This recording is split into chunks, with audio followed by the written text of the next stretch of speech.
selamat pagi Indonesia. Nah pemirsa, jadi masih pagi dengan cuaca yang masih sedikit berawan, gloomy gitu ya Jason ya. Tapi sudah ada berita hangat dari mantan Mendikbudristek Nadiem Makarim. Iya, pemirsa, Nadiem Makarim tadi baru saja melangsungkan konferensi pers terkait dengan kasus pengadaan laptop dan aplikasi Chromebook yang terjadi pada periode anggaran 2019 sampai 2022 ini, Valen ya. Coba ya kita tanya ya, kita sapa langsung di sana ada jurnalis Metro TV Arbida Dono Sumito dari lokasi konferensi pers Nadiem Makarim tadi. Arbida, selamat pagi Arbida. Pagi. Jadi Arbida tadi dalam konferensi pers yang berlangsung ada bagian Nadiem mengatakan bahwa uji coba Chromebook itu sebenarnya tidak sesuai dengan kajian. Maksudnya itu sebenarnya apa sih Arbida?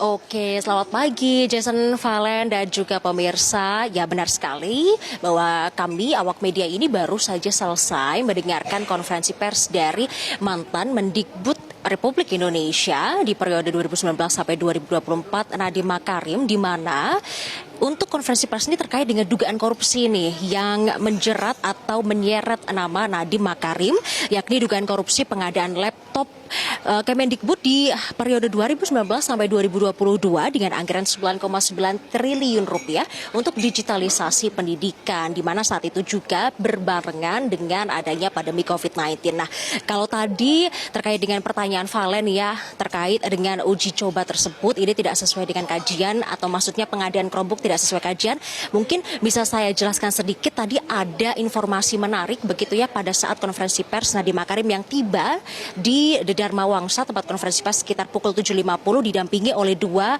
kuasa hukumnya. Tadi ada Muhammad Ali Nurdin, kemudian ada Hotman Paris juga yang mendampingi Nadiem Makarim. Nah tadi untuk menjawab pertanyaan dari Valen terkait dengan pengadaan Chromebook, memang ini dikatakan oleh Nadiem maupun juga Hotman Paris bahwa ini adalah dua proyek yang berbeda. Mengapa berbeda? Nah, memang sempat disebutkan oleh pihak Kejagung bahwa pengadaan Chromebook ini tidak sesuai begitu dikarenakan untuk daerah tertinggal atau 3T. Namun sebenarnya dikatakan oleh Hotman Paris ini adalah dua proyek yang berbeda. Nah, uji coba 3T daerah terluar, tertinggal begitu, ini dilakukan pada saat pemerintahan atau pada saat Mendikbud sebelum Nadiem Makarim. Dan ini memang terbukti atau ada hasilnya bahwa operating system Chromebook ini tidak sesuai atau tidak cocok jika diberikan pada daerah yang 3T. Nah, kemudian ada proyek lagi selanjutnya yakni kajian lebih mendalam, sebutannya tadi Nadiem Makarim mengatakan kajian lebih mendalam pada saat pemerintahan Nadiem Makarim yang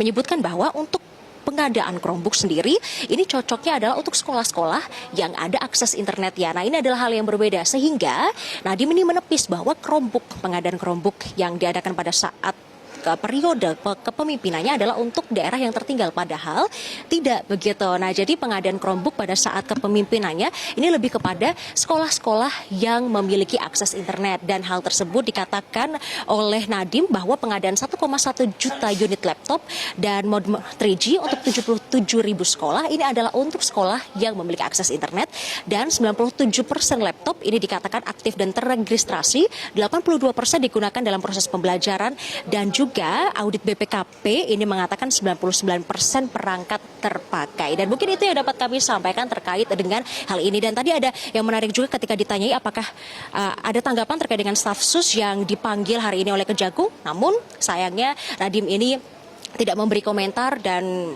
mengatakan bahwa tidak berkomunikasi dengan staf susnya dan tidak terikat dengan atau terkait dengan hal tersebut. Kembali ke studio, Valen, Jason maksud saya. Iya, Arbida, tapi ini sebelum mengakhiri laporan Anda, kalau tadi kan Nadiem itu bilang harusnya daerah yang memiliki internet pengadaannya, tapi ternyata dan dia mengatakan sebenarnya itu sudah sesuai dengan kajian dan bahkan sudah ada pengawalan dari Jamdatun. Nah, sekarang apa langkah hukum yang kemudian akan ditempuh oleh pihak dari Nadiem Makarim? Oke. Baik. Nah, terkait dengan langkah hukum apa yang akan dilakukan oleh Nadiem Makarim tadi tidak menyebutkan secara detail begitu seperti apa, namun yang paling jelas adalah tadi pihak Nadiem Makarim juga tadi didampingi kuasa hukum menyatakan bahwa kliennya ini akan menghargai segala keputusan, segala proses hukum yang nantinya akan berjalan, khususnya adalah dari Kejaksaan Agung yang sudah memeriksa beberapa saksi. Dan tentunya juga nantinya akan ada nama Nadiem Makarim juga yang akan diperiksa setelah pemeriksaan staf sus, begitu informasi yang kami dapatkan sementara. Dan untuk proses hukum setelahnya atau apa yang akan dilakukan oleh kuasa hukum memang kami belum mendapatkan detail, namun yang paling pasti adalah tadi Hotman Paris selaku kuasa hukum Nadiem Makarim menyebutkan bahwa pihaknya ini akan kooperatif, begitu Valen dan Jason akan kooperatif, tetap ada di tanah air, tidak seperti informasi-informasi yang beredar, ada hoax yang menyatakan bahwa Nadiem Makarim ini adalah terdaftar dalam DPO, begitu, daftar pencarian orang. Nah, ini sudah ditepis oleh Nadiem Makarim pun juga kuasa hukumnya yang menyebutkan bahwa Nadiem Makarim ini akan tetap berada di Indonesia, akan kooperatif jika nanti akan dimintai keterangan oleh pihak Kejaksaan Agung. Kembali ke studio, Jason Valen. Oke, jadi nanti akan ada yang minta keterangan dari Kejaksaan Agung. Terima kasih ya Armida Donosmito, informasi terkini dari kamu. Nah pemirsa, saya mau ajak Anda langsung saja kalau begitu Kejaksaan Agung yang akan kembali memeriksa mantan anak buah ex Nadiem Makarim. Nah kita akan lihat ya di sana bagaimana situasinya, apa yang nanti akan diperiksa, Jason. Iya, dan mengapa staf khusus Nadiem ini diperiksa dan apa sebenarnya kaitannya, kita akan tanyakan langsung ke jurnalis Metro TV Sarah Rohendi di Kejagung. Selamat pagi Sarah, bagaimana pemeriksaan mantan anak buah Nadiem Makarim? Apa hasilnya di sana yang bisa Anda sampaikan? Selamat pagi Jason dan Melvin sih, benar sekali pada pagi hari ini memang ex-stafsus dari Menristek Dikbud Nadiem Makarim akan dijadwalkan diperiksa pada pagi hari ini. Namun hingga saat ini kami masih belum melihat adanya kedatangan dari salah satu ataupun ketiga ex-stafsus yang tiba di gedung Jampitsus Kejaksaan Agung hingga saat ini. Meski demikian memang dari pihak penyidik memang memeriksa ketiga orang tersebut untuk mendalami pihak-pihak mana ataupun siapa sajakah yang memiliki keterlibatan paling banyak ataupun yang menjadi dalang dari dugaan korupsi pengadaan Chromebook untuk digitalisasi pendidikan pada periode tahun 2019 hingga 2020. Adapun pihak penyidik ini ingin mendalami terkait siapa yang menjadi pihak terkait untuk mengkondisikan kajian teknis untuk pengadaan Chromebook pada rentang waktu tersebut. Nah sebenarnya Jason dan Valen, ini bukanlah pemeriksaan pertama yang dilayangkan oleh pihak penyidik Jampitsus terhadap tiga orang tersebut. Sebelumnya dari pihak penyidik telah memanggil tiga orang tersebut pada tanggal 2, 3, dan 4 Juni lalu. Namun ketiga orang tersebut ini mangkir dari panggilan. Melihat akan hal ini, dari pihak penyidik pun melakukan pencekalan terhadap tiga orang tersebut untuk bepergian ke luar negeri.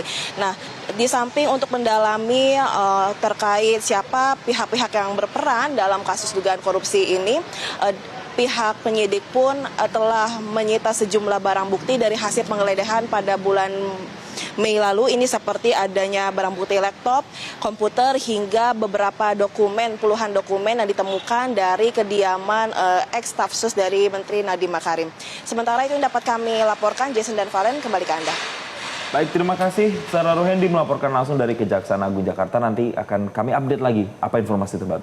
Oke. Jelajahi cara baru mendapatkan informasi. Download Metro TV Extend sekarang.